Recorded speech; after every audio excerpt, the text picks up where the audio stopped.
Hey, do you remember that guy who confused clone troopers with stormtroopers? I have the death sentence on 12 systems. Well, at the time our story begins, he had the death sentence in 13 systems, and he had just put a bomb inside of the Droid 000 and synced it with a bomb already inside the one Dr. Aphra. If these two beings ever went more than 20 minutes apart, they both exploded and died. If either one of these two beings ever died, they both explode. Now this is sad for 000 because 000 really wants to brutally torture and murder Aphra, okay? He's a murder bot, he's evil, okay? His dream is to liberate himself of ever having a master, and then go around the galaxy on an absolute killing spree, okay? They actually removed the programming that makes him good at holochess, because they had to make room for the killing people programming. And the other thing about 000 was he really wanted to recover his first few memories, okay? He'd only been reactivated like a couple of years ago, and before then he'd existed for hundreds of years. First in quarantine, and then active. And his memories were still saved somewhere, so he'd taken control of a crime syndicate, manipulated everybody, threatened everybody, blackmailed Aphra, okay? And he finally found his first ever memories. But Aphra didn't take kindly to being blackmailed, so she put an encryption code on the hard drive, so 000 could never open it. But while they were trapped together, Dr. Aphra decided to be benevolent to 000 and tell him the code to unlock his memories. And he discovered his first few memories. And he discovered something truly terrible. He successfully recalled the moment of his birth, and found out that he was never meant to exist.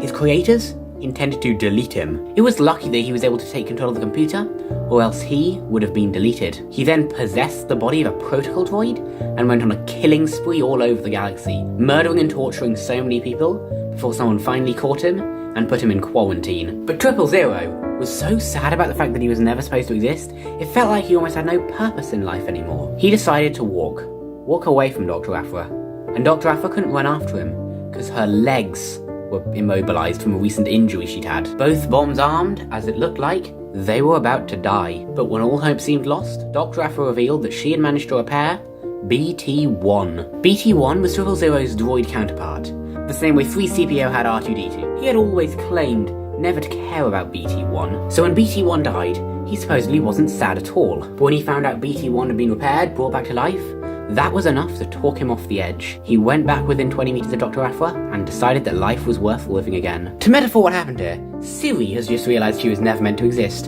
and intended to kill herself before she realized Alexa was still alive and talked her off the edge. That is a level of sentience no droid should be able to mimic, and yet 000 just did it. See, this is why everybody has so much sympathy for droids in Star Wars, okay? They act like sentient beings. They act exactly like sentient beings. So are these droids sentient? Well, we don't know.